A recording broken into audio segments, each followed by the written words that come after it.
හරි. අද අපිට තියෙන 2015 පේපර් එකේ දෙක පත්‍රයේ B කොටස සාකච්ඡා කරන්න. මුලින්ම අපිට තියෙන 7 වෙනි ප්‍රශ්නේ අපි යන් 7 වෙනි එකට. 7 වෙනි එකේ තියෙන ඉසුරු තම කැටයට පළමු දිනේදී රුපියල් 5ක් දමා මුදල් ඉදිරි කිරීම ආරම්භ කරයි. ඉන්පසු ඒ සෑම දිනකම ඊට පෙර දිනේදී දැමූ මුදලට වඩා රුපියල් 2ක් වැඩිපුර කැටයට තමයි. ඒ කියන්නේ මොකද්ද? පළවෙනි දවසේ යා රුපියල් 5ක් දැම්මා නම් ඊළඟ දවසේ ඊට වඩා රුපියල් 2ක් වැඩිපුර දාලා. ඒ කියන්නේ රුපියල් 7ක් දාලා. ඊට පස්සේ ඊළඟ දවසේ රුපියල් 9යි ඊළඟට 11යි 13යි ඔන්න විදියට රුපියල් 2 ගානේ වැඩිපුර තමයි කැටයට දාලා තියෙන්නේ. එතකොට මුලින්ම අපෙන් අහන්නේ ඉසුරු එන්වන දිනේදී කැටයට දමන මුදල වන TN සඳහා ප්‍රකාශනයක් එන්න ඇසුරෙන් ලියා.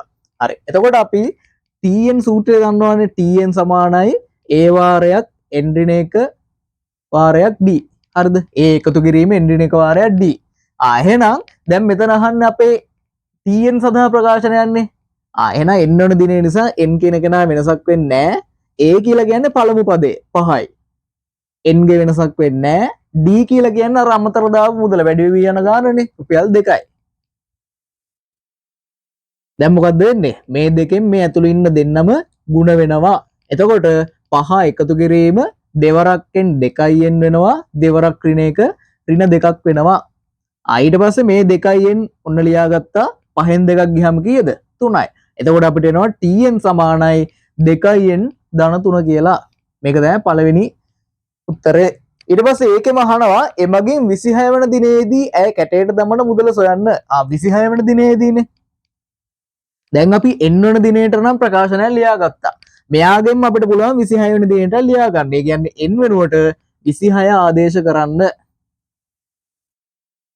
2 ගුණ කිරීම 26 එකතු කිරීම 3 දෙවරක් 26 52යි 52ට 3ක් එකතු කරාම 55යි. ආයේ කියලා කියන්නේ මොකද්ද? 26 වෙනි දිනේදී රුපියල් 55ක් කැටයට දාලා තියෙනවා. හරි. ඊළඟට අපි යන් රෝමිලක්කම් 2කට. රෝමිලක්කම් 2 කියන්නේ n වන දිනේ අවසානයේදී කැටේ තිබුණ මුළු මුදල SN සඳහා ප්‍රකාශනයක් එන්න සුරෙන් ලියා.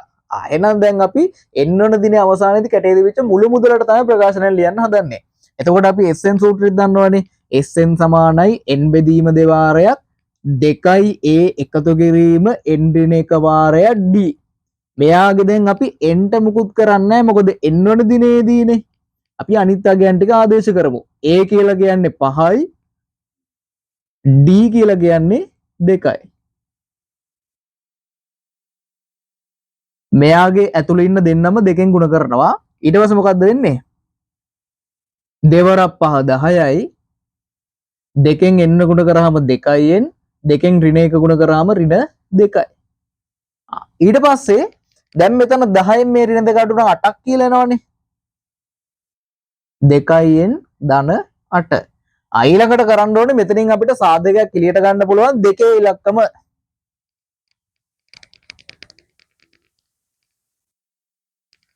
මෙතනින් මම ගන්නවා දෙකේ ඉලක්කම එළියට. එතකොට 2යි n බෙදීම 2 වාරයක් n එකතු කිරීම. දැන් මෙතනින් දෙකේ ඉලක්කම ගත්ත කියන්නේ n විතරයි ඉතුරු වෙන්නේ. 8න් දෙකේ ඉලක්කම ගත්ත කියන්නේ 4යි ඉතුරු වෙන්නේ. මේ දෙකේ ඉලක්කවට මේ දෙකේ ඉලක්කව කැපෙනවා. එතකොට n වාරයක් n ධන 4 කියන කෙනා තමයි ඉතුරු වෙන්නේ. එතකොට ඔන්න අපිට ආව SN සමානයි n වාරයක් n ධන 4 කියන කෙනා. ඕකන අපිට බව පෙන්වන්න කියලා තියෙන ඒ සුළු කිරීමෙන් SN සමානයි n වාරයක් n ධන 4 බව පෙන්වන්න. හරි. ඊට පස්සේ 26 වන දිනේ අවසානයේදී කැටේ තිබෙන මුදල රුපියල් 780ක් බව පෙන්වන්න. 26 වන දිනේදීනේ. එහෙනම් අපි රෝමිලක්කම් 3ේදී මොකද්ද කරන්න ඕනේ? දැන් මේ තියෙන්නේ n වන දිනේ අවසානයේදී තියෙන මුළු මුදල. 26 වන දිනේ නම් අපි මේ n වෙනුවට 26 ආදේශ කරන්න තියෙන්නේ. එතකොට S 26 වාරයක් 26 එකතු කිරීම 4. එතකොට 26 ගුණ කිරීම 26යි 4යි කීයද? 30යි. 26 වරක් 30 අපිට එනවා 780ක් කියලා. ඔන්න අපි රෝමිලක්කම් 3ට අදාළ උත්තරෙත් හොයාගත්තා. ඊට පස්සේ අපිට තියෙන්නේ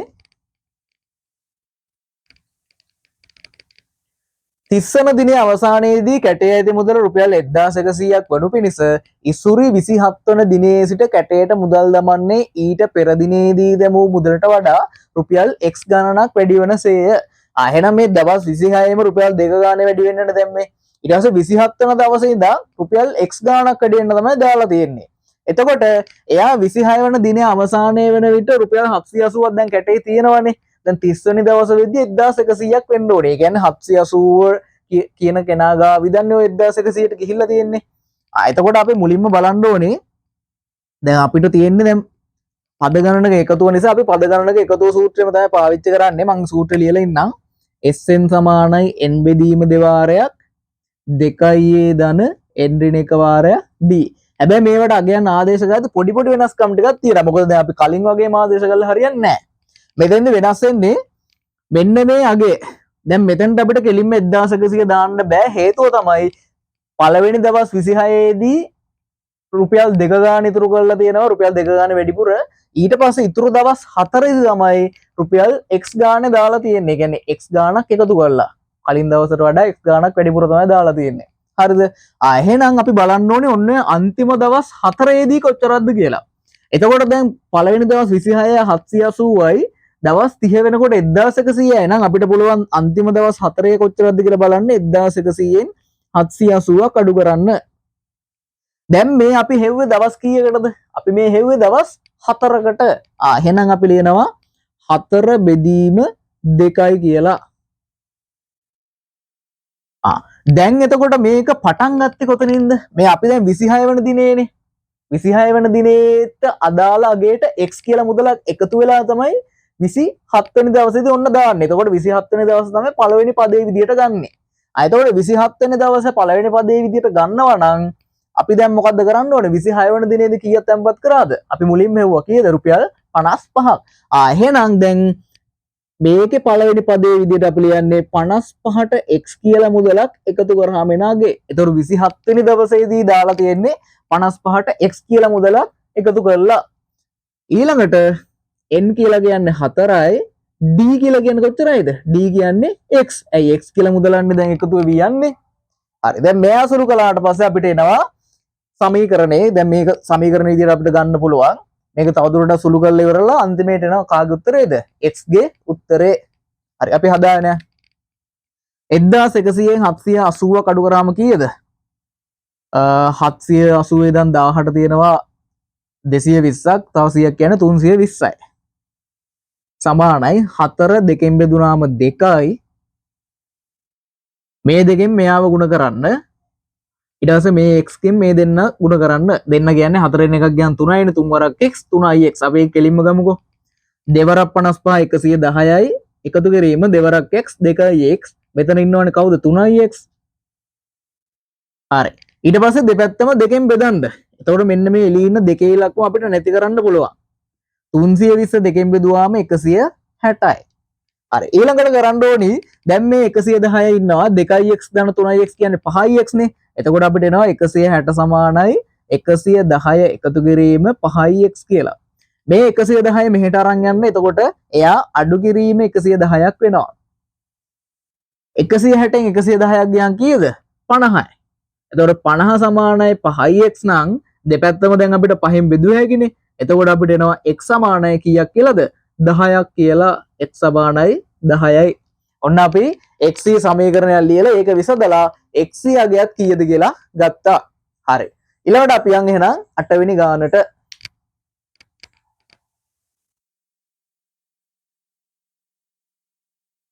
හරි. 8 වෙනි ගාන 8 වෙනි ගාන තියෙන නිර්මාණ ගාන. එතකොට ඔයාලා මේ මං කියලා දෙනවත් එක්කම මේ රූපය අඳින්න. මොකද මම මේක white board එකේ අඳින්නේ. එතකොට 100%ක් නිවැරදිව නෙමෙයි අඳින්නේ. එතකොට මං කියන පියවර අනුව ඔයාලා මේ ගාන බලා ගන්න ගමන් එහෙමම කොලයක අඳින්න. ඔයාලා කව කට්ට ඊට පස්සේ කෝණමානය ඒ අදාළ දේවල් අරන් බලන්න. දැන් ඔයගොල්ලෝ කව කට්ටෙන් අංශක 60 නිර්මාණය කරත් ඒ කෝණමානය තියලා බලන්න අංශක 60 හරියටම ඇවිල්ලාද කියලා. හරිද? දැන් අපි මෙතන මේ රූපය අඳින්න ඕනි සරල ධාරයේ කව කට්ටය පාවිච්චි කරලා විතරයි. එතකොට දැන් ඔයාලා අංශක 60 නිර්මාණය කරන්න තියෙන වෙලාවට කෝණමානය තියලා අංශක 60 අඳින්න එපා. ඒකත් කව කට්ට භාවිතයෙන්ම තමයි අඳින්න ඕනේ. ඒක අර නිවැරදිද කියලා බලන්න තමයි අපි කෝණමානය තියලා බලන්නේ. හරි. දැන් මේක මුලින්ම අපිට කියනවා ABC යනු පැත්තක දිග සෙන්ටිමීටර් 6ක් වෙන සමපාද ත්‍රිකෝණයක් කියලා. ඒතර අපිට මුලින්ම තියෙන්නේ ABC ත්‍රිකෝණ නිර්මාණය කරන්නනේ. එහෙනම් ඔයාලා මුලින්ම කරන්න ඕන සෙන්ටිමීටර් 6ට වඩා දිග රේඛාවක් අඳින්න ඕනේ. එතකොට අඩුවල අරගෙන සෙන්ටිමීටර් 6ට වඩා දිග රේඛාවක් අඳින්න. ඔයාලට ඒක අඳින්න පුළුවන් නේ. ඊළඟට ඔයාලා කරන්න ඕනේ මෙන්න මේ එක තැනකින් A කියන කෙනෙක් මාක් කරගන්න. හරිද? පටන් ගන්නවත් තියෙන්නේ බෑ. ඊට පස්සේ මේ සෙන්ටිමීටර් 6ක් කියලානේ තියෙන්නේ. එහෙනම් සෙන්ටිමීටර් 6ක් ගන්න කව කට්ටට අඩෝලේ උඩින් තියලා ගාන්න සෙන්ටිමීටර් 6ක් ගන්න. ඊට පස්සේ කව කට්ටේ තුඩ තියන්න මෙන්න මේ A මතින්. ඊළඟට කව කට්ටේ තුඩ තියලා චාපයක් අඳින්න මේ රේඛාව කැපෙන විදිහට. එහෙනම් A වල ඉඳන් මෙතන කොච්චරයිද? සෙන්ටිමීටර් 6යි. 6යි සෙන්ටිමීටර්. ඊට පස්සේ දැන් මෙතන ඉඳනුත් C ගාවට තියෙන සෙන්ටිමීටර් 6යි මෙතන ඉඳනුත් C ගාවට තියෙන්නේ සෙන්ටිමීටර් 6යි. එහෙනම් අර සෙන්ටිමීටර් 6 වෙනස් නොකර එහෙමම කව කට්ටි තුඩ මෙතනින් තියලා මෙහෙන් චාපයක් අදින්න මෙතනින් කව කට්ටි තුඩ තියලා මෙහෙන් චාපයක් අදින්න ඔන්න ඒ දෙන්නම කැපෙන තැනට A වල ඉඳනුත් යා කරන්න B වල ඉඳනුත් යා කරන්න. එතකොට මෙන්න මේ කැපෙන තැන තමයි C කියලා කියන්නේ. එතකොට මේ පාද තුනම සමාන නිසා ඔයාලා මේ විදිහට පොඩි ඉරි කෑලි තුනක් දාලා පෙන්නන්න. හරිද? ඊළඟට BAC කෝණ සමච්ඡේදකය නිර්මාණය කර. BAC කෝණ සමච්ඡේදක අඳින්න කියනවනේ. BAC කියලා කියන්නේ මෙයා කෝණ සමච්ඡේදක අඳින්න කොහොමද? කව කට්ටි තුඩ තියන්න A මතින් ඊට පස්සේ මෙන්න මේ දෙන්නම කැපෙන පරිදි ලොකු චාපයක් අඳින්න. ඊට පස්සේ මේ දෙන්න කැපෙන තැන් දෙක තියෙනවානේ. අන්නේ තැන් දෙකෙන් කව කට්ටි තුඩ තියලා දැන් අර ගත්ත ප්‍රමාණයට වඩා එහාට මෙහාට කරාට කමක් නැහැ. මෙතනින් තියලා ඉවරලා මෙතනින් චාපයක් අඳින්න.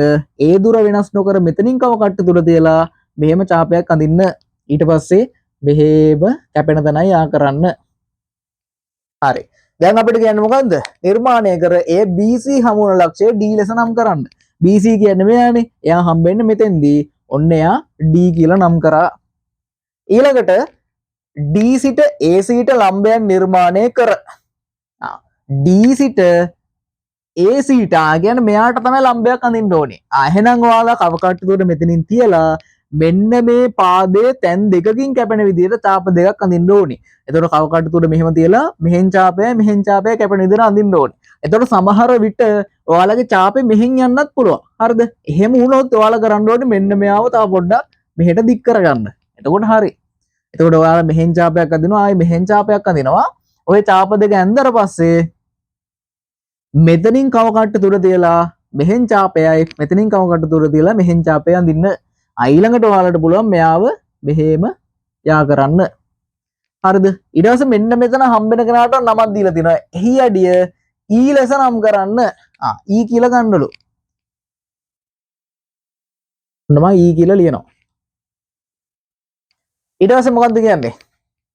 AC රේඛාව ස්පර්ශ කරන්නා වූ D කේන්ද්‍රය වන්නා වූ වෘත්තය නිර්මාණය කරන්න.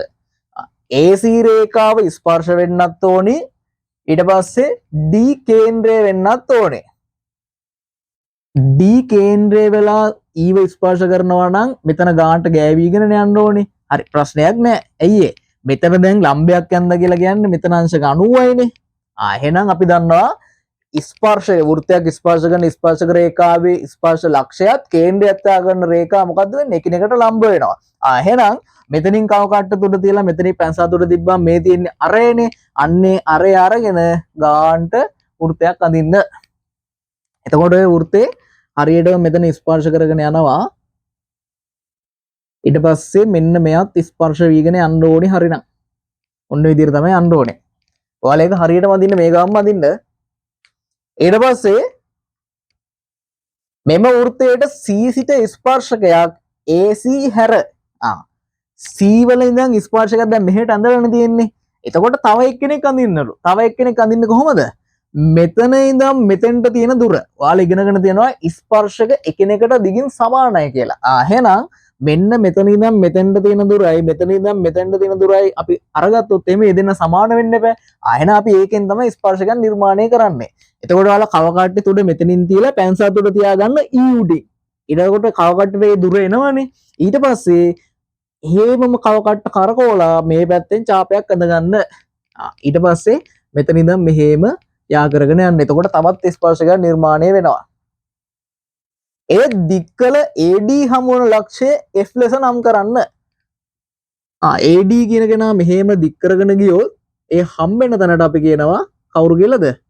F කියලා. B හා F යා කර ABFC රොම්බසයක් ඉවට හේතු දක්වන්න. මෙන්න මෙයාව යා කරන්නලු. මෙයා රොම්බසයක් වෙන්න හේතු දක්වන්නලු. හරි. මට කියන්න බලන්න රොම්බසයක් වෙන්න හේතු මොනවද කියලා. ඉතින්ලම රොම්බසයක් වෙන්න කලින් මෙයා කවුරු වෙන්න ඕනද? සමාන්තරාශ්‍රයක් වෙන්න ඕනි. ඒ කියන්නේ සම්මුඛ පාද සමාන වෙන්න ඕනේ. දැන් මේකේ සම්මුඛ පාද සමානද? මෙයාට මෙයා සමානද? ඔව්. මෙයාට මෙයා සමානයි. මෙයාට මෙයා සමානයි. ඒ වගේම මේ පාද හතරක් සමානයි. මෙයා 6යි, මෙයා 6යි, මෙයා 6යි, මෙයා 6යි. ඔක්කොම 6යිනේ. එහෙනම් සම්මුඛ පාද සමානයි. පාද හතරම සමාන වෙනවනේ කොහොමද? එතකොට සම්මුඛ පාද කොහොමද සමානයි? එහෙනම් මේක මොකද්ද? රොම්බසයක් තමයි. එතකොට මේ පාද හතරම සමාන වෙන පළියට මේක රොම්බසයක් වෙනවද? පාද හතරම සමාන වෙලා වෙනස් වෙන දේවල් තියෙනවද? නැහැ. පාද හතරම සමාන වුණොත් එහෙනම් මේක රොම්බසයක් තමයි. එතකොට ඔයාලා ලියන්න ඕනේ AB සමානයි AC සමානයි CF සමානයි BF බැවින් මේ රොම්බසයක් වේ කියලා. පාද හතර සමාන නිසා මේක රොම්බසයක් තමයි. හරි. ඊට පස්සේ අපි යන් 9 වෙනි ගානට.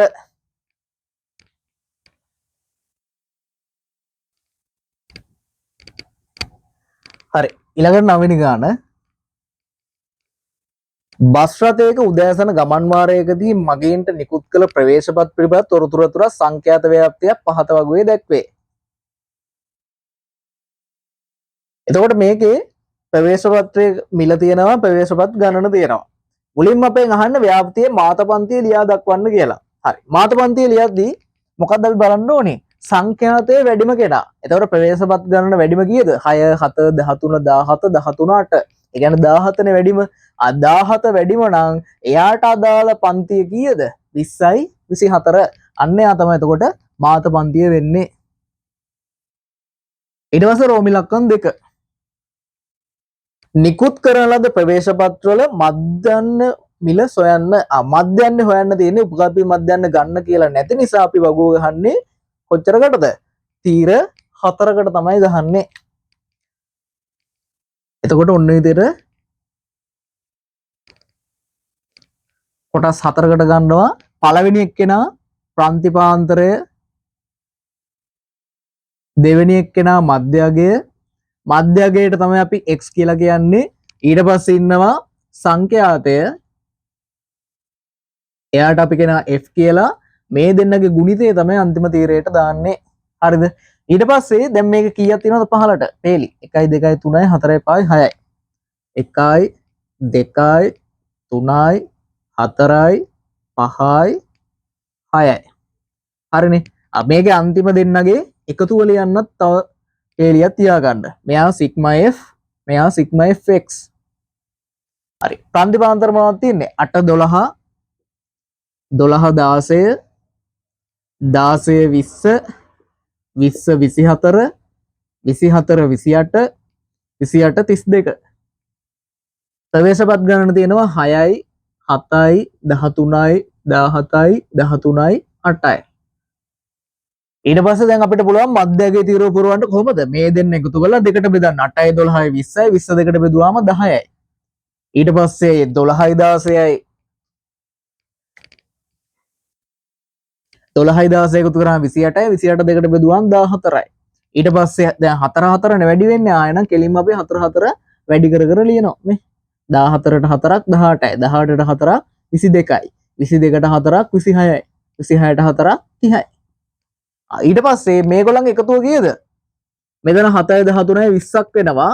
20යි 6යි 26යි 26යි 17යි කීයද? 26යි 26ට 10ක් 36යි 36ට 7ක් 43යි. 43ට 10ක් එකතු කරොත් 53යි 53ට 3ක් එකතු කරොත් 56යි 56ට 8ක් එකතු කරොත් 64ක් කියලා එන්නේ. ඊට පස්සේ fx තීරව බලන්න මේ දෙන්න ගුණ කරලානේ 10 වරක් 6 60යි 14 වරක් 7 7 වරක් 4 28යි දෙකක් ඉතිරි 7 වරක් 1 7යි 2යි 9යි 13 වරක් 18 13 වරක් 8 කීයක් එනවද? 13 වරක් 8 10 වරක් 8 80යි 3 වරක් 8 24යි 80යි 24යි කියලා කියන්නේ 104යි. 10ක් ඉතිරිනේ. 13 වරක් 1 13යි 10යි 23යි. ඒ කියන්නේ 234ක් එනවා. ඊළඟට 22 වරක් 17. මේව ගුණ කරද්දී නම් මේ 11 වරක් කියලා හිතන්නකෝ. ඒ කියන්නේ 22 කියන්නේ 11 වරක් 2. මෙයා දෙකෙන් ගුණ කරොත් 34යි. එතකොට 34 11න් ගුණ කරනවා කියන්නේ 3යි 4යි දෙපැත්තෙන් ලිව්වා මේ දෙන්නගේ එකතුව මැදින් ලිව්වා. එතකොට 3යි 4යි එකතු කරාම 7යි. ඊට පස්සේ 26 වරක් 13. 13 වරක් 6 එනවා අපිට 13 වරක් 6. 13 වරක් 6 වරක් 10 60යි. 6 වරක් 3 18යි. ඒ කියන්නේ 78යිනේ. 7ක් ඉදිරි 13 වරක් 2 26යි. 26ට 7ක් එකතු කරාම 33යි. 8 වරක් 30 240යි. දැන් මේ ටික එකතු කරගෙන යන්න. 8යි 4යි 12යි. 12යි 4යි 16යි. 16යි 8යි 24යි. ඊට පස්සේ දෙකක් ඉදිරි මේ දෙකයි මේ 6යි 8යි. 8යි 9යි 17යි. 17යි 3යි 20යි. 20යි 7යි 27යි. 27යි 3යි 30යි. 30යි 4යි 34යි. 3ක් ඉදිරි 3යි 2යි 5යි. 5යි 3යි 8යි. 8යි 3යි 11යි. 11යි 2යි 13යි. 1344ක් කියලා එන්නේ. හරි. ඊට පස්සේ අපිට මොකක්ද තියෙන්නේ? මගින් 180 මධ්‍යන්න මිල හොයලා ඉන්න ඕනේ. මධ්‍යන්න මිල කොහොමද ගන්නේ? සිග්මා f බෙදීම සිග්මා fx බෙදීම සිග්මා f. මධ්‍යන්න මිල සිග්මා fx බෙදීම සිග්මා f. ඒ කියන්නේ 1344 64න් බෙදන්න ඕනේ. 1344 64න් බෙදුවා කීයක් එනවද? අපිට එනවා 21ක් කියලා. දව රුපියල් 21යි උත්තරේ. ඊට පස්සේ මම දැන් මේ වගුව මකා ගන්නවා. දැන් අපිට ඊළඟ කොටස කරන්න ඊට මදිනේ. හරි. ඊට පස්සේ රෝමි ලක්කම් 3. රෝමි ලක්කම් 3 තියෙන්නේ මගින් 187 ප්‍රවේශපත් නිකුත් කරන උදෑසන ගමන් වාරයකින් අපේක්ෂා කළ හැකි ආදායම සොයන්න. එතකොට දැන් ප්‍රවේශපත් වල මධ්‍යන්න මිල අපි හොයාගත්තනේ. ඒතර මධ්‍යන්න මිල රුපියල් 21යි. මගින් 180 නම් මොකද්ද කරන්න ඕනේ? 180 21න් ගුණ කරන්න ඕනේ. කීයක් එනවද? අපි මෙහෙම ලියාගෙන ගුණ කරමුකෝ. එක්වරක් බිඳුව බිඳුවයි එක්වරකට 8යි එක්වරක් එක 1යි දෙවරක් බිඳුව බිඳුවයි දෙවරකට 16යි එකක් ඉතිරි දෙවරක් එක 2යි 1යි 3යි බිඳුවයි 8යි 7යි 3යි රුපියල් 3780ක් කියලා එනවා. ඊට පස්සේ රෝමි ලක්කම් 4. ඒකේ තියෙන්නේ උදෑසන ගමන් වාරයක් සඳහා ඉන්ධන ඇතුළු මුළු වියදම රුපියල් 700ක් ඒ උපකල්පනය කොට එවැනි ගමන් වාරයකදී ලාභයක් ලැබීම පිණිස නිකුත් කළ යුතු අවම ප්‍රවේශපත් ගණන නිමාණය කරන්න. එහෙනම් ඉන්ධන ඇතුළු මුළු වියදම රුපියල් 700යි නම් ලාභයක් ලැබීම පිණිස නිකුත් කළ යුතු අවම ප්‍රවේශපත් ගන්න. අවම කියලා කියන්නේ 700ට වඩා පොඩ්ඩක් වැඩි වුණත් ඇති. ලාභයක්නේ. ලාභය අවම ලාභයක් ගන්න පුළුවන් විදිහ අහන්නේ. එහෙනම් අපි කරන්න ඕනේ 700 බෙදන්න ඕනේ ඔන්න ඔය 21යි. අපි බලමු 700 හරියටම 21න් බෙදුනොත් එහෙම අපිට දැන් හිතන්නකො උදාහරණයක් විදිහට 18යි කියලා ආව කියලා. එතකොට 700 හරියටම 21න් බෙදලානේ. එතකොට දැන් 700ව 18ක් ගත්තොත් කීයද? 700ව 18ක්, ඒ කියන්නේ 718න් බෙදුවා 21යිනේ. එහෙනම් 21 කියන කෙනා ගත්තොත් එහෙම, ඒ කියන්නේ 21 ගානේ අපි 18ක් දුන්නොත් එහෙම මොකද්ද වෙන්නේ? එතකොට ගානට 700 නේ එන්නේ. අන්න ඒ වෙලාවට දැන් 18යි කියලා ආවට පස්සේ අපි 19යි කියලා තමයි අගේ ගන්න. අවම ප්‍රවේශපත් ගාන ගන්න ඕනේ ලාභයක් ලැබීම පිණිසනේ. දැන් 700 මාව කියන ලාභයක් නැහැනේ. ඒතකොට ලාභයක් ලැබීම පිණිස කියලා කියන්නේ හරි. දැන් අපි 721න් බෙදන්න බෑ. 721න් බෙදමු අපි මෙහෙම කියලා. හරි. මේකේ 70ට 21 ඒවා තියෙනවා 3ක්. 3 වරක් 21 63යි. ආයි 7ක් ඉතිරේනේ. ඊට පස්සේ මේ බිඳුව ගන්නවා 70ට 3යි. 63යි. හරි. දැන් එතකොට මොකක්ද වෙලා තියෙන්නේ? සම්පූර්ණ 33ක් එනවා. ඊට පස්සේ 21න් 7යි. මෙන්න මේ 7යි 21යි කපන්න පුළුවන් 7 7ෙන් බෙදුවාම 1යි 21 7ෙන් බෙදුවාම 3යි. ඒ කියන්නේ 33යි 3න් 1 කියලා එන්නේ. හරි. එතකොට මේ තියෙන්නේ දැන් 3න් 1 කියන කෙනෙක් ගන්න බෑනේ ප්‍රවේශ පත්‍රයෙන් 3ට ඉරලා දෙන්නේ. එහෙනම් අනිවාර්යයෙන්ම අමතර ප්‍රවේශ පත්‍රයක් 33ට අමතරව තව එකක් දෙන්න වෙනවනේ. එහෙනම් ඔක්කොම 34යි. 34ක් දෙනවා කියන්නේ අපිට රුපියල් 700ට වඩා අගයක් එනවා. එහෙනම් නිකුත් කළ යුතු අවම ප්‍රවේශවත් ගන්න කීයද? 34ක් කියලා ගන්නේ. නිකුත් කළ යුතු අවම ප්‍රවේශ පත්‍ර ගණන සමානයි 34යි. හරි. ඔන්න එන ඒ ගානත් ඉවරයි. ඊළඟට අපි යන් 10 වෙනි ගානට.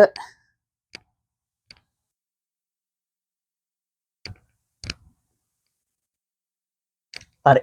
ඊට පස්සේ 10 වෙනි ගාන 10 වෙනි ගාන තියෙන්නේ වෛද්‍ය සානයකට සහභාගී වූ පුද්ගලයන් 40 දෙනෙකුගෙන් 20 දෙනෙකුට හෘද රෝග තිබූ බවත් 25 දෙනෙකුට දියවැඩියාව තිබූ බවත් අනාවරණය විය.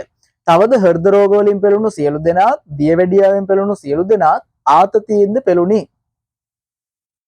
පුද්ගලයන් 3 දෙනෙකු ආතතියෙන් පමණක් පෙළුණු අතර පුද්ගලයන් 4 දෙනෙකු ආතතියෙන් නොපෙළුණි. මෙම තොරතුරු දැක්වීමට වෙන් රූප සටහනක් ඇඳ එක් එක් ප්‍රදේශයට අයත් අවයව ගණන ඒ තුර ලියා දක්වන්න. හරි. දැන් මෙන්න මේකට වෙන් රූප සටහනක් අඳින්න බෑ. දැන් ඔයාලා හිතන්නේ පහළ දීලා තියෙන්නේ ඒකටත් දාලා වෙන් රූප සටහන කියලා. ඒක නෙවෙයි හොඳේ.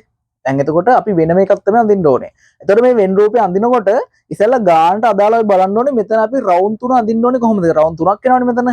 ඇයි පුද්ගලයෝ 40 දෙනාගේ 20 දෙනෙක් හෘද රෝග තියෙනවා. හෘද රෝග තියෙන එක රෝමයි. ඊට පස්සේ 25 දෙනෙක් දියවැඩියාව තියෙනවා. ආයෙන 25 දෙනාට අදාළ දියවැඩියාව තව රෝමයි. ඊට පස්සේ කියනවා හෘද රෝග පෙළුණු සියලු දෙනාට දියවැඩියාව පෙළුණු සියලු දෙනාට ආතතියක් තිබිලා තියෙනවා. ඒ කියන්නේ ආතතිය කියන රෝමක් තව එකක් විදිහට තියෙනවා. එහෙනම් දැන් ඔන්න ඔතන තමයි අර හොඳම කාරණාව තියෙන්නේ. මොකද්ද? හෘද රෝග වලින් පෙළුණු සියලු දෙනාත් දියවැඩියාවෙන් පෙළුණු සියලු දෙනාත් ආතතියෙන් පෙළීලා තියෙනවා. ඒ කියන්නේ අර රවුම් දෙකම තියෙන්න ඕනේ ආතතිය කියන රවුම් ඇතුලේ. එහෙනම් පුද්ගලයන් 3 දෙනෙකු ආතතියෙන් පමණක් පෙළුණා කියලා කියනවා. පුද්ගලයන් 4 දෙනෙක් ආතතියෙන් නොපෙළුණු කියලා තියෙනවා. දැන් මෙතෙන්ද එතකොට අපි රවුම් කොහොමද අඳින්න ඕනේ? අපි අඳින්න ඕනේ මෙන්න මේ විදිහට රෝම ඉලක්කම් එක ආතතිය කියලා ලොකු රවුමක් ඇතුලේ හෘද රෝග කියන රවුමයි ඊට පස්සේ අනිත් එක මොකද්ද? දියවැඩියාව කියන රවුමයි ඔන්න ඔහොම අඳින්න ඕනේ. එතකොට මේ තියෙන්නේ ආතතිය. එන ආතතියෙන් පෙළිච්ච අය. හොඳයි ආතතිය නෙවෙයි ආතතියෙන් පෙළුණු පුද්ගලයන් සංඛ්‍යාව. ඊට පස්සේ හෘද රෝග. මෙයා ගමුක අපි හෘද රෝග කියලා. හෘද රෝග. ඊට පස්සේ මේ තියෙන්නේ දියවැඩියාව.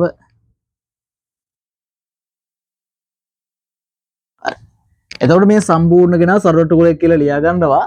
සරලට කුලක කීයද? පුද්ගලයන් 40 දෙනෙක් තමයි අවිල්ලා තියෙන්නේ. එතකොට සම්පූර්ණ ප්‍රමාණය 40යි. ඊට පස්සේ අපිට කියනවා 20 දෙනෙක් හෘද රෝග. 20 දෙනෙක් හෘද රෝග නම් මේ රවුම ඇතුලෙන් අපිට ලියන්න බෑනේ. ඇයි මේ කොටස දියවැඩියාවටත් අයි තියෙන්නේ. එහෙනම් මෙන්න මෙහිම රවුම උඩින් තමයි ලියන්න ඕනේ. එතකොට දැන් මෙතන 20 දෙනාගෙන් දියවැඩියාව තියන අය ඉන්නත් පුළුවන්. නෑ කියලා අපිට කියන්නේ නෑනේ. තවද මොකද්ද? 25 දෙනෙක් දියවැඩියාවෙන් පෙළලා තියෙනවා. ඒතකොට ඒ 25 දෙනා ඉන්න ඕනේ මෙතන. සම්පූර්ණ රවුම. ඊට පස්සේ තවද හෘද රෝග වලින් පෙළුණු සියලු දෙනා දියවැඩියාවෙන් පෙළුණු සියලු දෙනාත් ආතතියෙන්ද පෙළුණහ.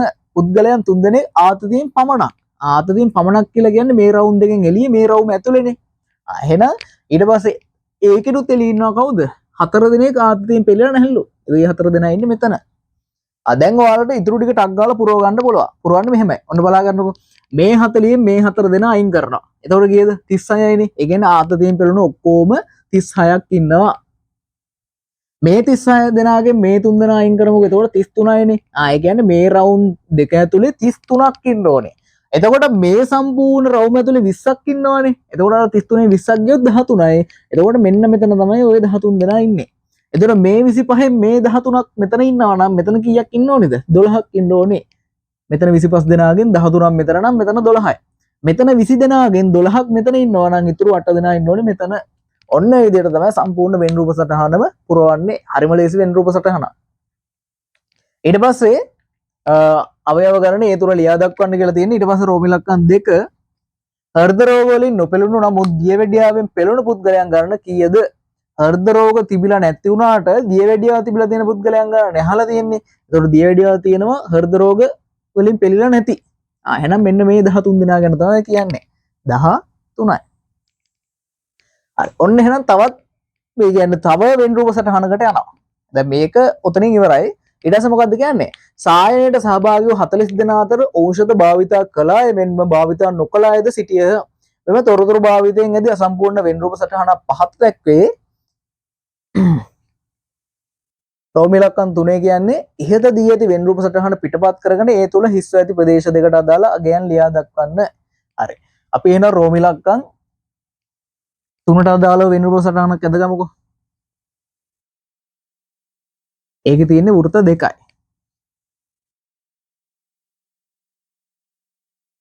මෙතන එළියේ 12 දෙනෙක් ඉන්නවා, මෙතන 20 දෙනෙක් ඉන්නවා. මේ තියෙන්නේ ඖෂධ භාවිතා කරන පුද්ගලයන්. ඖෂධ භාවිතා කළ පුද්ගලයන්. මේ ඉන්නේ දියවැඩියාවෙන් පෙළුණු පුද්ගලයන්. දියවැඩියාව කියලා විතරක් ලියන්නම්කෝ. ඊට පස්සේ මේ තියෙන්නේ සායනයට සහභාගී වෙච්ච අය. සායනයට සහභාගී වූ අය. හරිද? ඔය විදිහට තමයි තියෙන්නේ. එතකොට මේ 40 දෙනෙක්නේ සායනයට සහභාගී වෙලා තියෙන්නේ. එතකොට සරලත්‍ර කුලකේ 40යි. ඒක වෙනසක් වෙන්නේ නැහැ. ඊට පස්සේ සායනයට සහභාගී වෙච්ච 40යි කියලා තියෙනවා දියවැඩියාවෙන් පෙළුණු පුද්ගලයන්. දියවැඩියාවෙන් පෙළුණු පුද්ගලයන් කිව්වහම දියවැඩියාවෙන් පෙළිච්ච ගාන 25 නේ 25 වෙනස් වෙනවද නැහැ. 25 වෙනස් වෙන්නේ නැහැ. එතකොට මේ 25න් මෙතන 20ක් ඉන්නවනම් මෙතන ඉන්නෝනේ 5යිනේ. ඒ කියන්නේ දියවැඩියාවෙන් පෙළිලා ඖෂධ භාවිතා කරන්නේ නැති අය 5 දෙනෙක් ඉන්නවා. ඊට පස්සේ මෙතන දැන් කීයක් එන්න ඕනිද? ඒක හොයන්න මෙහෙමයි. මේ 40 දෙනාගෙන් මේ 12 අයින් කරොත් එහෙම අපිට එනවා කීයක් කියලාද? අපිට එනවා 28ක් කියලා. එතකොට මේ 28 දෙනාම ඉන්න ඕනේ මේ රවුන්ඩ් දෙක ඇතුළනේ. එතකොට දැනට 25ක් මෙතන ඉන්නවා කියලා කියන්නේ ඉතුරු 3 දෙනා තමයි මෙතන ඉන්නේ. එතකොට 20යි 3යි 23යි කියලා මෙතන එනවා. ඔන්න විදිහට තමයි අපි මේ වෙන රූප සටහන පුරවන්නේ. රෝම ඉලක්කම් 4 කියනවා ඖෂධ භාවිතා නොකළ නමුත් දියවැඩියාවෙන් පෙළුණු පුද්ගලයන් ගන්නට. මම කලින් මෙතන පැහැදිලි කරද්දී මේ කිව්වනේ මොකද්ද? මේ 5 දෙනා දියවැඩියාවෙන් පෙළුණාට ඖෂධ භාවිතා කරන්නේ නැහැ. අන්නේ 5 දෙනා ලියන්න. රෝම ඉලක්කම් 4ට උත්තරේ 5යි. හරි. ඔන්න එහෙනම් අපේ 10 වෙනි ගානත් ඉවරයි. අපි යන් ඊළඟට 11 වෙනි ගානට.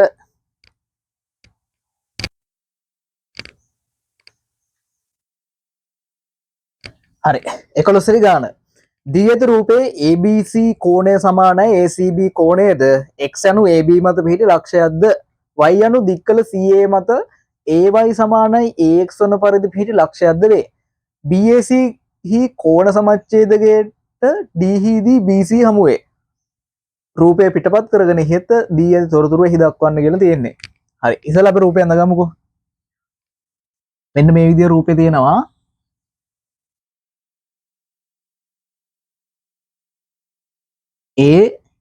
මෙන්න මෙතන x ලක්ෂයක් දාලා තියෙනවා, මෙතන y ඉන්නවා, මෙතන d ඉන්නවා, මෙතන c ඉන්නවා, මෙතන b ඉන්නවා. හරි. මේකේ ABC කෝණය ACB කෝණය සමානයිලු. ABC කියලා කියන්නේ මෙයා, ACB කියලා කියන්නේ මෙයා. මේ දෙන්න සමානයි. හරිද? සමාන නිසා මම ඒක මෙන්න මෙහෙම පොඩි ඩොට් එකකුත් දාලා තියන්නම්කෝ. මේ දෙන්න සමානයි. x යනු AB මත පිහිටි ලක්ෂයයි. එතකොට ඒක කොතනද තියෙන්නේ? මෙතන ඉන්න පුළුවන්, මෙහෙ ඉන්න පුළුවන්. දැන් එතන දීලා තියෙන තැනින් වගේ මම ඇඳා. මේ කෝණි තැනක තියෙන්න පුළුවන්. y යනු දික්කල CA මත AY සමානයි AX වන පරිදි පිහිටි ලක්ෂයකි. AY කියන කෙනයි AX කියන කෙනයි සමානයිලු. මම පොඩ්ඩක් සමාන වෙන පරිදි තියන්නම්කෝ. එතකොට මෙන්න මේ දුරයි මෙන්න මේ දුරයි සමාන වෙනවා. හරිද? ඊට පස්සේ BAC කෝණ සමච්ඡේදකයේ D හිදී BC හමුවේ. මේ ඉන්නේ කෝණ සමච්ඡේදකයල්ලු. BAC ගේ කෝණ සමච්ඡේදය. කෝණ සමච්ඡේදය කියලා කියන්නේ එතකොට මෙන්න මෙයයි සමාන වෙනවා. හරිද? ඊට පස්සේ ඔන්න රූපය පිටපත් කරගෙන ඉහතදී ඇති තොරතුරු එහි දක්වන්න කියලා තියෙන. ඔන්න දැක්කුවා. ඔච්චරයිනේ තියෙන්නේ. ඔන්න ඔය ටික දක්වන්න තියෙන්නේ. ඊට පස්සේ රෝම ඉලක්කම් 2 අහනවා ABD ත්‍රිකෝණය අංග සමානයි ADC ත්‍රිකෝණය බව පෙන්වන්න. එතකොට ඔය ABD කියන්නේ කවුද? ABD කියලා කියන්නේ මේ ත්‍රිකෝණය, ADC කියලා කියන්නේ මේ ත්‍රිකෝණය. අන්නේ ත්‍රිකෝණ දෙක අංග සම කරන්න ඕනේ. එතකොට මම දැන් සාධනය කළ යුත්තේ මේ දේවල් ලියන්නේ කෙලින්ම ගාන හදාගෙන යන්නේ. ඔයාලා ඒවා ගාන හදද්දි ලියන්න ඕනේ. හොඳේ. එතකොට කෙලින්ම මම සාධනය කරන් යනවා බව පෙන්වන්න තියෙන්නේ. එතකොට මම ලියනවා ABD සහ ADC ත්‍රිකෝණ වල. හරි බලමු අපි මේ ත්‍රිකෝණ දෙකේ කවුද ඉන්නේ පොදු කට්ටිය? ඒ කියන්නේ පොදු කියන්නේ සමාන කට්ටිය.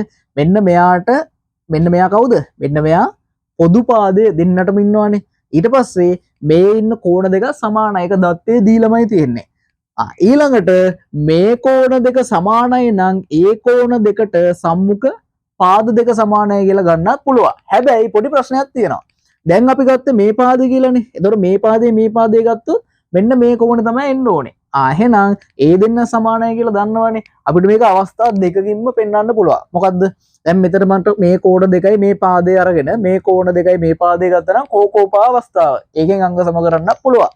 එහෙම නැත්නම් මේ පාදේ ඊට අන්තර්ගත කෝණ දෙකක් ඉන්නවනේ. පාකෝපා අවස්ථාවෙන් ගන්න පුළුවන්. ඒතර ඔයාලගේ කැමති අවස්ථාව දෙකෙන් එකක් විතරක් ලියන්න. මමත් දැන් මෙතෙන්දී එකක් විතරයි ලියන්න. මම ගන්නවා කෝකෝපා අවස්ථාව. හරිද? හරි මම ලියනවා එහෙනම් ඉතින්ලම පාදේ ඉන්නවා AD කියලා කියන්නේ පොදු පාදය.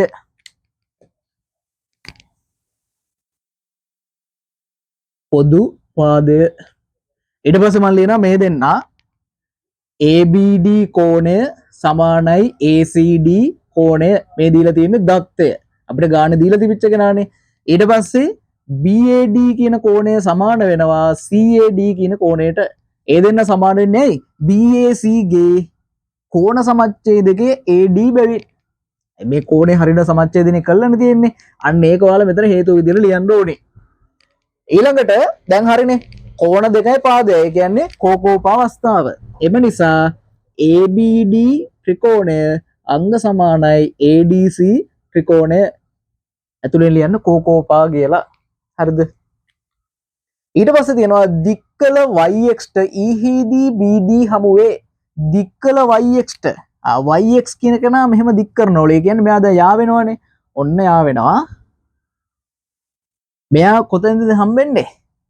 Eහිදී BD හමුවේ. මෙන්න මෙතන එතකොට E වලදී තමයි BD හමුවන්නේ. එතකොට අපිට කියනවා රෝම ඉලක්කම් 3 මොකද්ද කියන්නේ? XYA සමානයි BXC බව පෙන්වන්න. XYA කියන්නේ කාටද? XYA කියලා කියන්නේ මෙන්න මේ කෝණය. ඒ කෝණය සමානයිලු කාටද? BXC. BXE. මෙන්න මෙයාට සමානයි කියලා පෙන්වන්නලු. හරිම ලේසි දෙයක් තියෙන්නේ. හේතුව තමයි මේ පාදෙට මේ පාද සමානයි කියන්නේ ඒ පාද දෙකට සම්මුඛ කෝණ දෙක සමාන වෙන්න එපා. ඒ කියන්නේ මේ කෝණයට මෙන්න මෙතන කෝණය සමානයි. ඉතින් මෙතන කෝණයට මෙතන කෝණය මොකක් නිසා සමානයිද? ප්‍රතිමුඛ කෝණ නිසා සමානයි. පියවර දෙකයි. අපි ලියමු. බලන්න. ඉස්සෙල්ලා මම ලියනවා AYX කෝණය සමාන වෙනවා කාටද? AXY කෝණයට. මොකක්ද ඒකට හේතුව? ත්‍රිකෝණයක සමාන පාද දෙකට සම්මුඛ කෝණ දෙක සමාන වේ. ඒක ලියන්න. හරිද? ඊළඟට මෙයාට මෙයා සමාන වෙනවා. ඒ කවුද?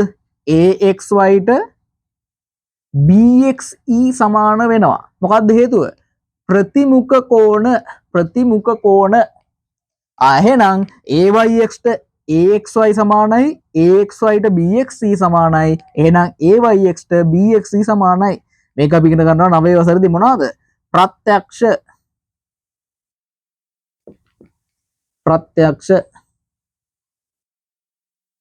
හරිද? ඔන්න අපි රෝම ඉලක්කම් 3ක් ඉවරයි. ඊට පස්සේ තියෙන රෝම ඉලක්කම් 4. BEX කෝණය සමානයි BXE එකතු කිරීම EBX බව පෙන්වන්න. හරි. මොනවද මේ කියන්නේ? BEX කියලා කියන්නේ මෙන්න මේ කෝණය. ඊට පස්සේ BXE මම මේ කෝණ දැනට මකලා දාන්නම් නැත්නම් ඔක්කොම පැටලෙයි. ඊට පස්සේ BXE කියලා කියන්නේ මෙන්න මේ කෝණය. හරි මම ඒක නිල් පාටින් දාගත්තා. EBX ඒ කියන්නේ මේ කෝණය. හරිද? එතකොට මෙතන කියන්නේ මොකද්ද? BXC කියන කෙනයි EBX කියන කෙනයි එකතු කරාට පස්සේ මෙන්න මෙයාට සමානයි කියලා කියන්නේ. එතකොට මෙයා අංශක 90ක් වුණොත් විතරයි මේ දෙන්නගේ එකතුව මෙයාට සමාන වෙන්නේ. වෙන කිසිම අවස්ථාවකදී වෙන්නේ නැහැ. හරිද? අනිවාර්යයෙන්ම අංශක 90ක් වෙනවා. කොහොමද අපි ඒක ඔප්පු කරන්නේ? දැන් අපි දැනට දන්නේ නැහැ මේ අංශක 90ක් කියලා. හැබැයි අපි අංශක 90ක් කියලා අපිට ඔප්පු කරන්න පුළුවන්.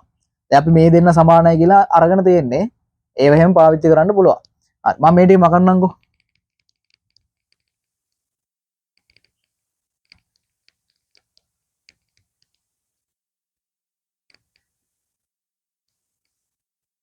හරි.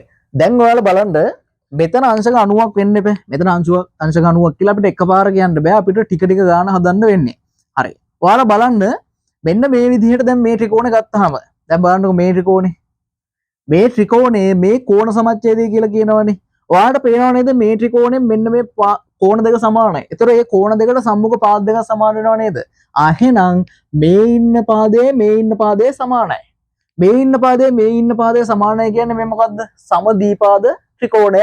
සමදීපාද ත්‍රිකෝණයක උඩ ඉන්න ශීර්ෂ ලක්ෂයේ ඉඳන් ඒ කෝණය සමච්ඡේදනය කරගෙන පහට රේඛාවක් ඇඳුවොත් එහෙම එයා මොකද්ද කරන්නේ? පහළ ඉන්න පාදය ලම්බව සමච්ඡේදනය කරනවා. මෙයා සමාන කෑලි දෙකකට බෙදෙනවා. මෙතන අංශක 90කින් සමච්ඡේදනයක් කරනවා. හරිද? කියන්නේ අංශක 90ක ලම්බයක් විදිහට මෙතන ලම්බයක් කියන්නේ අංශක 90 තමයි. මෙතන අංශක 90 විදිහට හිටිනවා. ඊට පස්සේ දෙපැත්ත හරිනවා සමාන කෑලි දෙකකට. ඒ කියන්නේ ලම්බ සමච්ඡේදකයක් නිකම්ම ලම්බයක් නෙමෙයි. ලම්බ සමච්ඡේදකයක්. හරිද? මෙතන අංශක 90යි කියලා කියන්නේ මෙතනත් අංශක 90ක් වෙනවා කියලා කොහොමද කියන්නේ අපි? එහෙම වෙන්න නම් මේ දෙන්න අනිවාර්යෙන් සමාන්තර වෙන්න බෑ. මේ දෙන්න අනිවාර්යෙන් සමාන්තර වෙන්න ඕනේ. එහෙම නැත්නම් මේ කෝණ දෙකේ එකතුව අංශක 90ක් වෙන්න ඕනේ. හරිද? අපි බලමු එහෙනම් එහෙම වෙනවද කියලා. දැන් මේ කෝණය අරගෙන ඒ කෝණය මෙයාට සමානද? මේ කෝණය සමානද? මේ කෝණය සමාන වුණොත් අපිට පුළුවන් මෙයාට මෙයා සමාන නිසා මේ දෙන්නගේ එකතුව අඩු කරාට පස්සේ මෙතන අංශක, ඒ කියන්නේ මෙතන අංශක 90 වෙන්නේ කොහොමද? එතකොට මේ දෙන්නගේ එකතුවත් අංශක 90යි. හරිද? එතකොට මෙයාට මෙයා සමාන වුණොත් මේ දෙන්නගේ එකතුවත් අංශක 90යිනේ. එතකොට කිසිම ප්‍රශ්නයක් නැහැ. ඇයි? මෙයාට මෙයා සමානයි, මෙයාට මෙයා සමානයි. එහෙනම් මේ දෙන්නගේ එකතුවත් ගාන්ට අංශක 90ක් විදිහට එනවා මේ දෙන්නගේ එකතුවත්. හරිද? එතකොට එයා අංශක 90ක් වෙන්න නම් අපි දැනගන්න ඕනේ මෙන්න මෙයා සමානයි කියලා. හරි අපි ඒක හොයමු. අපි කොහොමද ඒක හොයන්න පටන් ගන්නෙ? දැන් මෙතන ඉන්න කෝණේ ඉන්නවානේ. මෙතන ඉන්න කෝණයයි මෙතන ඉන්න කෝණයයි සමානයි. ඒ දෙන්නගේ එකතුවෙන් තමයි මේ කෝණය හැදෙන්නේ. අයිති ඒ කෝණේ සමාන කෑලි දෙකකට බෙදුනා නම් මොකද්ද වෙන්නේ? මෙයාට මෙයා කොහොමද සමානයි තමයි. අපි ඒක ලියමු. ඔන්න එහෙනම් ඒක ලියන්න පටන් ගත්තා ඉතින්ලම රෝමි ලක්කම් 4. ඔන්න එහෙනම් ලියාගෙන යනවා ඉතින්ලම AYX කියන කෙනා එකතු කරනවා කාටද? AXYට. ඒක සමාන වෙනවා BAC කියන සම්පූර්ණ කෝණයට. එතකොට ඔයාලා හේතු විදිහට ලියන්න ඕනේ මොකද්ද? ත්‍රිකෝණයක පාදයක් දික් කිරීමෙන් සෑදෙන බාහිර කෝණය ඒට අභ්‍යන්තර කෝණ සම්මුඛ කෝණ දෙකේ එකතුවට සමාන වේ. දැන් මේ දෙන්නම අගෙන් සමානයිනේ. ඔයාලට පුළුවන් මේ දෙන්නගේ එක්කෙනෙක් විතරක් ගන්න. දැන් අපිට ඕනේ මෙයා විතරයිනේ. මෙයාගේ නම මොකද්ද? AYX. එතකොට ඔයාලට පුළුවන් මේ දෙන්න වෙනුවටම දෙවාරයක් AYX කියලා ලියන්න. ප්‍රශ්නයක් නැහැනේ.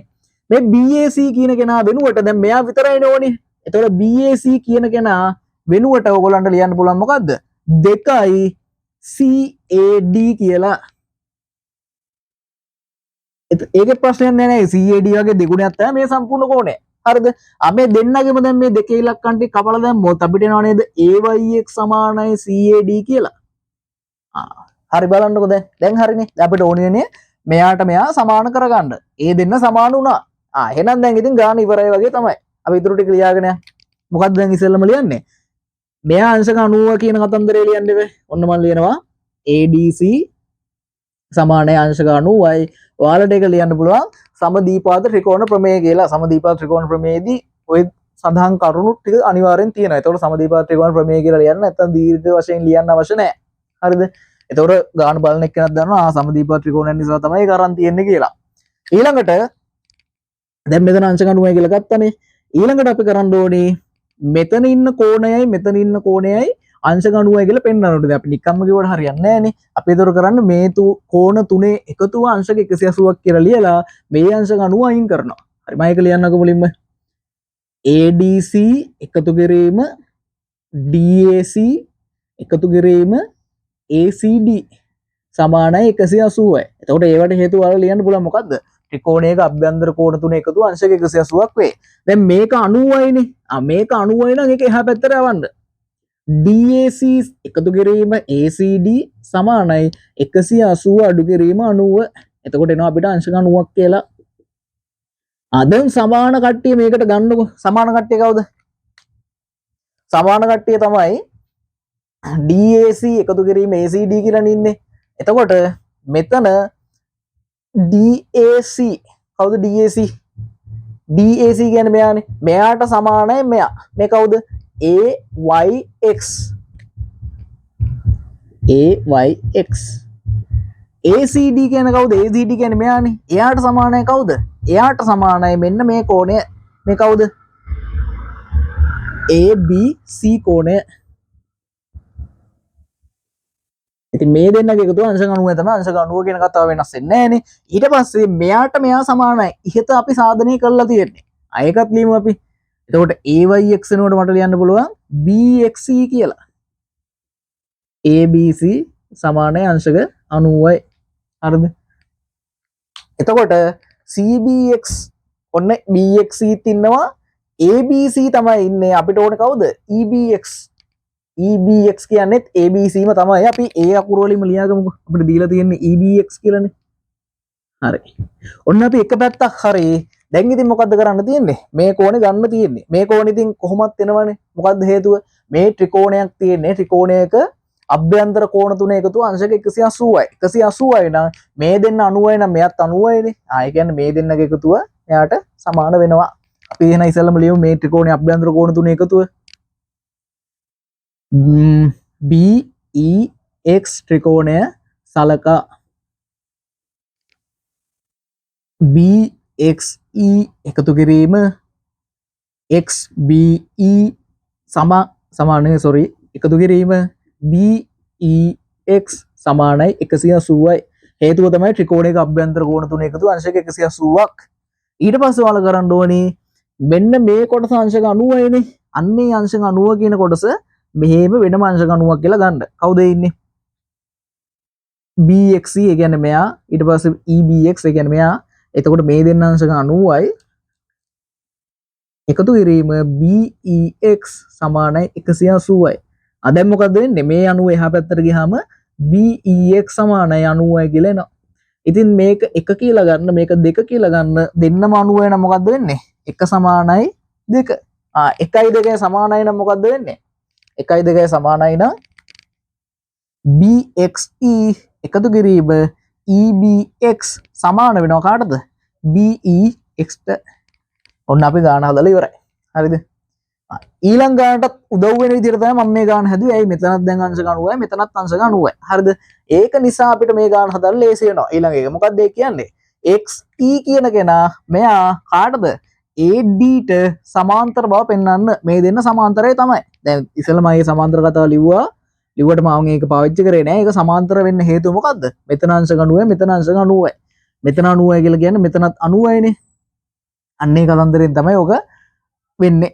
එතකොට මෙතන 90යි මෙතන 90යි කියන්නේ මේ මොන අකුර හැඩයටද තියෙන්නේ? F අකුර හැඩයටනේ. එතකොට අනුරූප කෝණ අගෙන් සමානයි නම් මේ දෙන්න සමාන්තර තමයි. හරි අපි ඒක ලියමුකෝ. රෝමි ලක්කම් 5 මොකක්ද ඒ කියන්නේ? අපි ලියමු ඉස්සෙල්ලම ADB එකතු කිරීම ADC සමානයි 180යි. ඒකට හේතුව තමයි සරල රේඛාවක් මත පිහිටි බද්ධ කෝණ. එතකොට ADC 90යි කියලා කියන්නේ ADB 90ම තමයි. මෙයා එහා පැත්තට යවනවා. එතකොට ADB සමානයි අංශක 90යි. හරි. දැන් මෙයා 90යි මෙයා 90යි මෙයා 90යි. ඒක ලියන්න ඉස්සෙල්ලම BEX සමානයි ADB දෙන්නම 90යිනේ. ඒ නිසා BEX සමානයි ADB වේ. එහෙනම් අපිට ලියන්න පුළුවන් මොකද්ද? XE සමාන්තරයි AD කියලා හේතු විදිහට ලියන්න අනුරූප කෝණ සමාන බැවින් කියලා. දැන් අපි සාමාන්‍යයෙන් මේ දෙන්න සමාන්තරයි කියලා තියලා තියෙද්දි මේ දෙන්න සමානයි කියලා ලියන්නේ කොහොමද? අනුරූප කෝණ කියලා. ඇයි ඒ? ඒතර මේ දෙන්න අනුරූප කෝණනේ. දැන් අනුරූප කෝණ සමාන නිසා තමයි මේ දෙන්න සමාන්තර වෙන්නේ. ඒකෙම අනිත් පැත්ත. ඒතර ඒක තමයි මෙතන ලියන්න ඕනේ. හරි. ඔන්න එන අපිට ඒ ගානත් ඉවරයි. අපි ඊට පස්සේ යන් 12 වෙනි ගාන.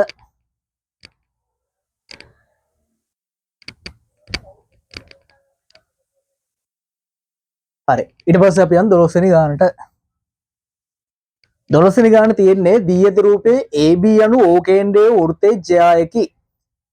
ඕකේ අපි ඉතින් ඔය රූප සටහන ඇඳගමු. රූප සටහන ඇඳහම තමයි ගාන හදන්න ලේසි. ඔයාලට විභාගෙ දෙන ඕවගේ ගානකදී රූප සටහන ඔය තියෙන කොලේ උඩම ඔය අදාළ කරුණු ටික ලකුණු කර කර උත්තර ලියන්න. ඒක ප්‍රශ්නයක් නෑ. හරිද? රූපය ඇඳ ගන්න ඕන ගොඩාක් හොඳයි. නැත්තම් ඉතින් ඔතනම ලියන්න. එතකොට මම ඔන්න රූපය ඇඳ ගන්නවා. වෘතයක් ඉන්නවා. ඊට පස්සේ මෙතන AB ඉන්නවා. ඊට පස්සේ මෙහෙම x ටයා කරලා තියෙනවා. ඊට පස්සේ මෙයා යා කරලා තියෙනවා. මෙයා කරලා තියෙන කේන්ද්‍රය හරහා ඊට පස්සේ මෙයා මෙහෙට තවදුරටත් දික් කළා මේගොල්ලෝ සෙට් වෙන තැන තමයි C කියලා කියන්නේ. මෙතන ඉඳන් මෙහෙම ඇඳහම මෙතන E ඉන්නවා.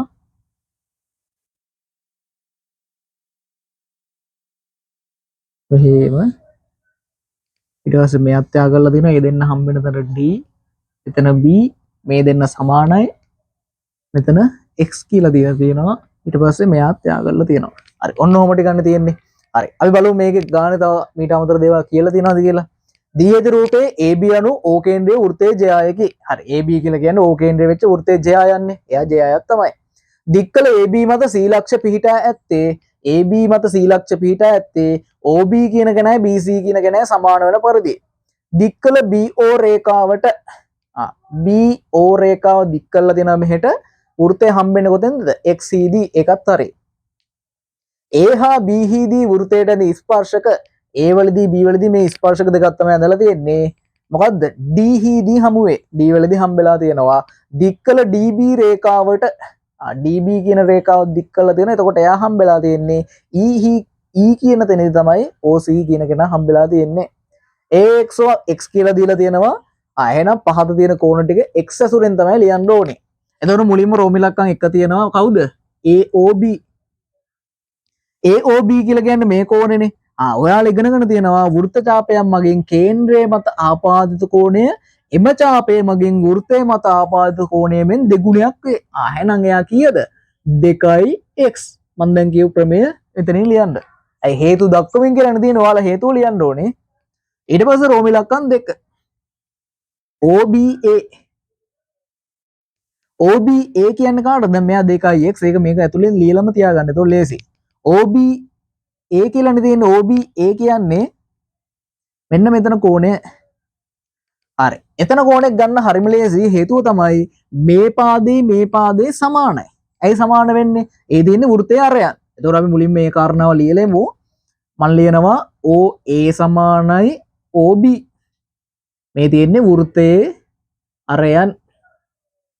ඒ දෙන්න සමානයි නම් ඒ දෙන්නට සම්මුඛව ඉන්න කෝණ දෙකක් සමානයි. ඒ කියන්නේ මේ කෝණයට මේ කෝණය සමාන වෙනවා. ඒ කතන්දරේ ඊළඟට ලියන්න. ඔන්න මම ලියනවා එම නිසා OAB සමානයි OBA. ත්‍රිකෝණයක සමාන පාද දෙකට සම්මුඛ කෝණ දෙක සමාන වේ. හරිනේ. ඊට පස්සේ මේ කෝණ තුන එකතු අංශක 180ක් කියලා ලියන්න. OAB එකතු කිරීම OBA එකතු කිරීම 2x සමානයි 180යි. මෙයා එහා පැත්තට යවන්න අපිට ඕනි දැන් කවුද? OB විතරයිනේ. OBA විතරයි.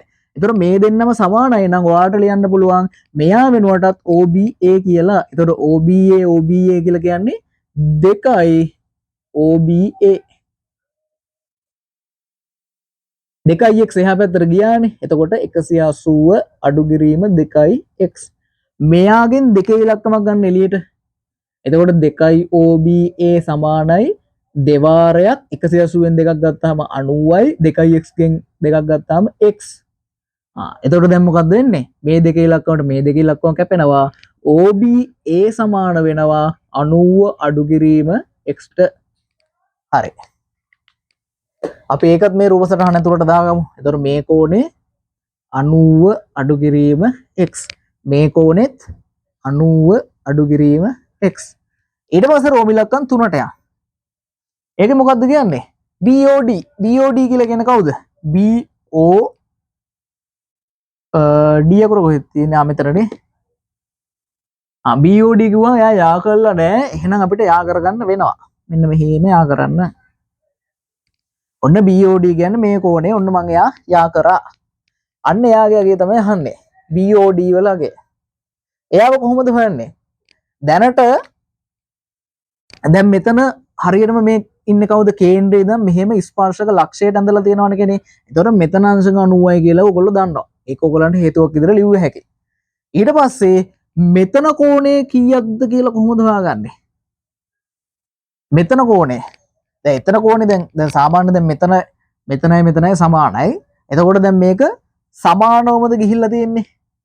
කියන්නේ මෙතන මෙන්න මෙයයි සමාන වෙනවද? ඒක අපි දන්නේ නැහැ. ඇයි ඒ?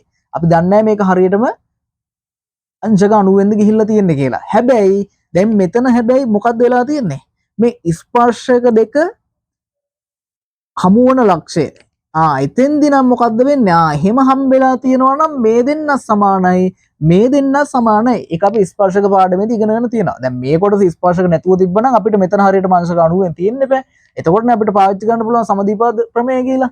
හරිද? දැන් මෙතෙන්දී ඒක ප්‍රශ්නයක් නෑ. මොකද මේත් ස්පර්ශක මෙතනත් අංශක 90 තියෙනවා, මෙතනත් අංශක 90 තියෙනවා. ඒ දෙන්න ගානට හම්බෙලා තියෙනවා. එතකොට මේ කෝණේ හරියටම බෙදෙනවා. ඒ කේන්ද්‍රය දැන් යා කරලා තියෙන්නේ. එහෙනම් මෙයත් සමාන කෑලි දෙකකට බෙදලා තියෙනවා, මෙයත් සමාන කෑලි දෙකකට බෙදලා තියෙනවා. ඒ කියන්නේ මේ එක්කෙනෙක් x, මෙතනත් x. හරි. දැන් අපි හොයන්න ඕනේ මොකද්ද? දැන් අපිට ඕනි කරන එක්කෙනෙක් ආවා. කවුද? BOD කියන කෙනා කීයක් කියලාද? x කියලා එනවා. හරි. ඒකනේ ලියන්න ඕනේ. අපි එන එක ලියමු. මොකක්ද ඒකට ලියන්නේ? BOD කියන කෙනා 2x දෙකෙන් බෙදුවාම එනාගේ x. ඒකට හේතුව මොකද්ද? වෘත්තයකට ඇඳි ස්පර්ශක දෙකක් හමු වන ලක්ෂයේට කේන්ද්‍රයේ සිට යා කරන රේඛාව මගින් මොකද්ද වෙන්නේ? වෘත්තයේ අරය මගින් ස්පර්ශක දෙක යා කරලා තියෙන රේඛා දෙකට අඳින ලබන රේඛා කියන්නේ අඳින ලබන අරයන් දෙක මගින් හැදෙන කෝණය සමච්ඡේදනය වෙනවා. හරිද? එන්නේ ප්‍රමේය මෙතන ලියන්න ඕනේ. ඊට පස්සේ දැන් ඒක මගේ වචනෙන් කිව්වේ. දැන් ඔයගොල්ලෝ හිතන්න පුළුවන් අච්චුපොතේ තියෙන ප්‍රමේය හිමම කිව්වේ නෑ කියලා. ඒක නෙමෙයි. මෙතන හරියටම ඒ වචනෙන් කියන්නේ කොහොමද? මෙතන දැන් දීලා තියෙන අරයක්, මෙතන දීලා තියෙන අරයක්. ඒ දෙක ස්පර්ශක ලක්ෂ දෙකේ හම්බෙලා තියෙන්නේ. එතකොට මේ ස්පර්ශක දෙක යා කරලා ඉවරලා මෙතෙන්දි හම්බෙලා තියෙනවනේ. අන්න ඒ ලක්ෂයට කේන්ද්‍රයේ ඉඳන් රේඛාවක් යා කරොත් තමයි කේන්ද්‍රයේ ගාවද මෙන්න මේ හැදෙන කෝණය සමාන කෑලි දෙකකට බෙදෙන්නේ. ඒක ඔයාලගේ වචනෙන් ලියන්න ඕනේ. කටපාඩම් කරලා ලියලා හරියන්නේ නෑ. හරිද? ඒක නිසා ඔයාලා ඒ වචනේ ලියන්න. දැන් නැත්තම් ප්‍රමේය හරියට කිව්වේ නෑ. ප්‍රමේය අච්චුපොතේ තියෙන ප්‍රමේය ලියලා හරියන්නේ නෑ. හරිද? මෙතෙන්ට ලියන්න ඕනේ මේක ගත්ත ඔයාලා ගත්ත හේතුව. ඒතකොට ප්‍රමේය හිමම කටපාඩම් කරලා ගිහිල්ලා මෙතන ලියන එක නෙවෙයිනේ. ඔයාලගේ හේතුව තමයි මෙතන ලියන්න ඕනේ. හරිද? ඒතකොට මේ ප්‍රමේය තමයි අපි ලියන්නේ.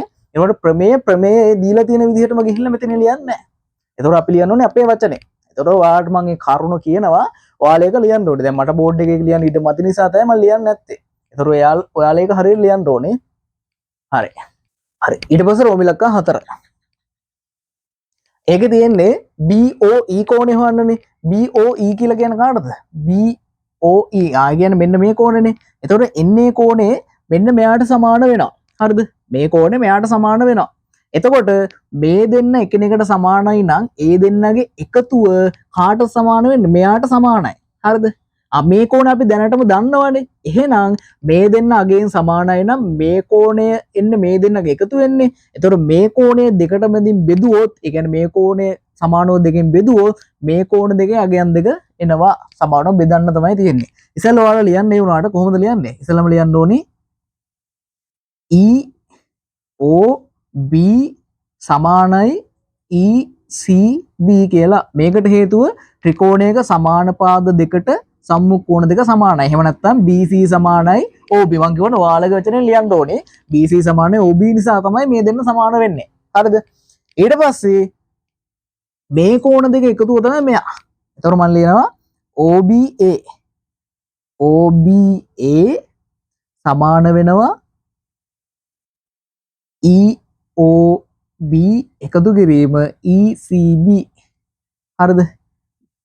මට දැන් ඕනි මෙන්න මෙයා විතරයි. BOE කියන කෙනා විතරයිනේ. මෙයා විතරයි නම් මෙයා වෙනුවට මෙයාම ලියා ගන්න. එතකොට දෙවාරයක් කවුද? BOE. OBA කියන කෙනා අපි දන්නවා අංශක 90 අඩු කිරීම x කියලා. දැන් දෙපැත්තම දෙකෙන් බෙදන්න.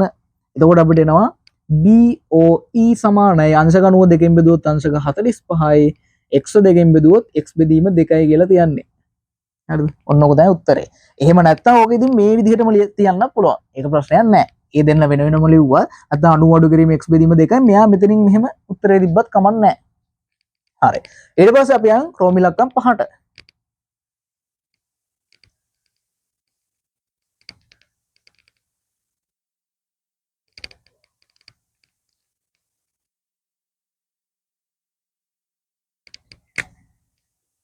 රෝම ඉලක්කම් 5 මොකද තියෙන්නේ? BEO BEO කියලා කියන්නේ මෙන්න මේ කෝණයනේ. මේ කෝණය අගේ අහලා තියෙනවා. එතකොට මේ කෝණය අගේ අපි කොහොමද හොයන්නේ? දැන් මෙතන බලන්න මෙතන කෝණය ගන්න මෙයාට අදාළ ත්‍රිකෝණ මොනවද තියෙන්නේ කියලා බලන්න. එතකොට හරිම ලේසි. දැන් මේ කෝණයට අදාළව ඉන්නවා මෙන්න මේ ත්‍රිකෝණය. එහෙම නැත්නම් මෙන්න මේ ලොකු ත්‍රිකෝණේ ඉන්නවා. අපිට ඉතින් එච්චර ලොකු දුරකට යන්න ඕනේ නැහැ. ඇයි ඒ? අපි දන්නවනේ මෙන්න මේ ත්‍රිකෝණය මෙතන 90යි නම් මෙතනත් 90යි. එහෙම නැත්නම් එතන 90 කියලාම තියාගන්න. මොකද එයාට අභ්‍යන්තර සම්මුඛ දෙක එකතු වුනේ මේ 90 වෙන්නේ. එතකොට මේ කෝණේ කීයද කියලා අපි කලින් හොයාගත්ත කීයද? 45 අඩු කිරීම x බෙදීම 2යි. ඒ කියන්නේ අංශක 90 න් මෙන්න මේ කෝණේ අයින් කරා නම් ඔයාලට එනවා මේ කෝණේ කීයද කියලා. ඉතින්ම ඔයාලා ලියන්න ඕනේ E O B එකතු කිරීම O E B සමාන වෙනවා OB ඩීට OBD කියලා කියන අංශක 90යි. ඒක අතන්දරේ ලියන්න. හරිද?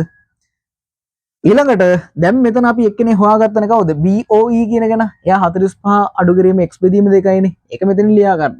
45 අඩු කිරීම x බෙදීම 2 එකතු කිරීම OEB සමානයි අංශක 90යි. මේ දෙන්න මෙහා පැත්තට ගියාම OB වල OEB වලගේ එනවා. මෙයා එහා පැත්තට යනවා. එතකොට OEB සමානයි අංශක 90 අඩු කිරීම 45 එකතු කිරීම x බෙදීම 2යි. ඇයි අඩු කිරීම x බෙදීම 2 එහා පැත්තට ගියාම එකතු කිරීම x බෙදීම 2ක් වෙනවා. 45 එහා පැත්තට ගියාම අඩු කිරීම 45ක් වෙනවා. 90න් 45ක් අඩු කරාම 45යි එකතු කිරීම x බෙදීම 2යි. ඔන්න ඒ විදිහට එනවා OEB වලගේ හරිනේ. ඉහත කොටස් වල ලබාගත් කෝණ භාවිතයෙන් ODE සමදීපාද ත්‍රිකෝණයක් බව පෙන්වන්න. ODE කියන්නේ කාටද? ODE මෙන්න මෙයානේ. මෙන්න මෙයා සමදීපාද ත්‍රිකෝණයක් කියලා පෙන්වන්නලු කෝණ අපිට දැන් අපි කෝණ භාවිතයෙන්නේ. ඒතර අපි මේගොල්ලන්ගේ දැනට දන්න කෝණ කවුද? මේ කෝණේ දන්නවා. අපි හොයාගත්තා. මේ කෝණෙත් අපිට හොයාගන්න පුළුවන් x ට මෙයා එකතු කරාට පස්සේ. හරිද? හරි. අපි එහෙනම් ඒක බලමු. රෝම ඉලක්කම් 6. මේ ටික මකන්න.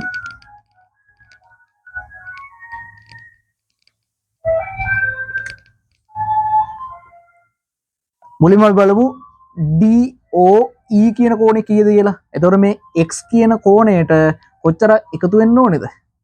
x කියන කෝණයට එකතු වෙන්න ඕනේ මෙතන මේ BOE කියන කෝණයගේ BOE කියලා කියන අංශක 45 අඩු කිරීම x බෙදීම 2යි. මෙන්න මෙතනින් බලන්න උත්තරේ එනවද කියලා 45 එකතු කිරීම x බෙදීම 2ක් කියලා. බලමු එනවද කියලා.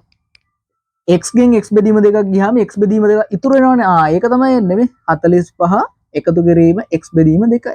ඉතින් DOE සමානයි මේක නම් මේ අගේ ඉන්නවා මේ OEB. එතකොට DOE කියන කෙනා කාටද? OEB ට සමානයි. ඉතින් මේ දෙන්න සමානයි නම් ත්‍රිකෝණයක සමාන කෝණ දෙකට සම්මුඛ පාද දෙක සමානයි. එහෙනම් එම නිසා OD සමානයි DE. ත්‍රිකෝණයක සමාන කෝණ දෙකට සම්මුඛ පාද දෙක සමානයි. එහෙනම් එම නිසා ODE සමදීපාද ත්‍රිකෝණයක් වේ කියලා යටින් ලියන්න. ODE සමදීපාද ත්‍රිකෝණයක් වේ. හරි. ඔන්න එහෙනම් අපි සම්පූර්ණයෙන් 2015 පේපර් එක සාකච්ඡා කරලා ඉවරයි. අපි ඊට පස්සේ 2016 පේපර් සාකච්ඡාවේ හම්බෙමු.